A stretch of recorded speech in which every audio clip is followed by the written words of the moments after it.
Most ingenious scams for social manipulation ever created, and at its core, it is an invisible war against the population. Debt is the weapon used to conquer and enslave societies, and interest is its prime ammunition. And as the majority walks around oblivious to this reality, the banks, in collusion with governments and corporations, continue to perfect and expand their tactics of economic warfare, spawning new bases, such as the World Bank and International Monetary Fund, while also inventing a new type of soldier, the birth of the economic hitman.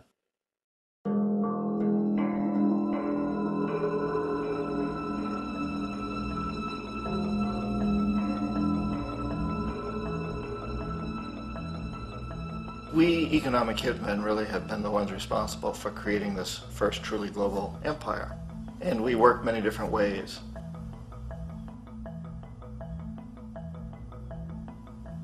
But perhaps the most common is that we will identify a country that has resources our corporations covet, like oil, and then arrange a huge loan to that country from the World Bank or one of its sister organizations. But the money never actually goes to the country. Instead, it goes to our big corporations to build infrastructure projects in that country, power plants, industrial parks, ports, things that benefit a few rich people in that country, in addition to our corporations, but really don't help the majority of the people at all. However, those people, the whole country is left holding a huge debt. It's such a big debt they can't repay it, and that's part of the plan, that they can't repay it. And so at some point, we economic hitmen go back to them and say, listen, you owe us a lot of money, can't pay your debt, so sell your oil real cheap to our oil companies. Allow us to build a military base in your country, or send troops in support of ours to someplace in the world like Iraq, or vote with us on the next UN vote. To have their electric utility company privatized and their water and sewage system privatized and sold to U.S. corporations or other multinational corporations. So there was that whole mushrooming thing, and it's so typical of the way the IMF and the World Bank work, that you put a country in debt, it's such a big debt it can't pay it, and then you offer to refinance that debt and pay even more interest.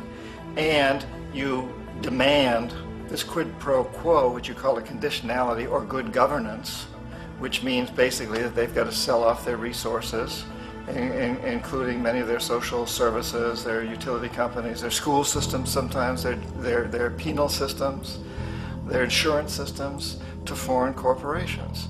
So it's a double, triple, quadruple whammy.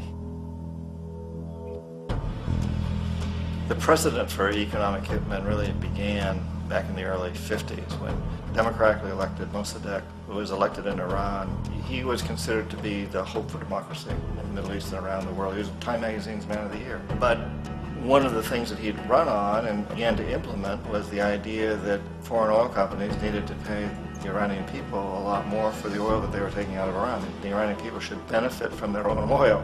Strange policy. We didn't like that, of course.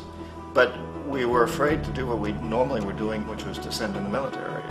Instead, we sent in one CIA agent, Kermit Roosevelt, Teddy Roosevelt's relative.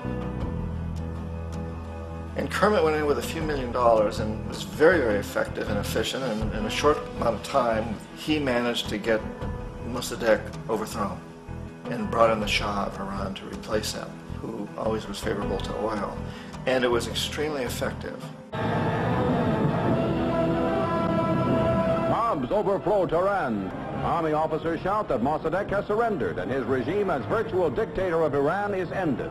Pictures of the Shah are paraded through the streets as sentiment reverses. The Shah is welcomed home. So back here in the United States, in Washington, people looked around and said, wow, that was easy and cheap. So this established a whole new way of manipulating countries, of creating empire. The only problem with Roosevelt was that he was a card-carrying CIA agent, and had he been caught, the ramifications could have been pretty serious. So very quickly at that point, the decision was made to use private consultants to channel the money through the World Bank or the IMF or one of the other such agencies, to bring in people like me who worked for private companies, so that if we got caught, there would be no governmental ramifications.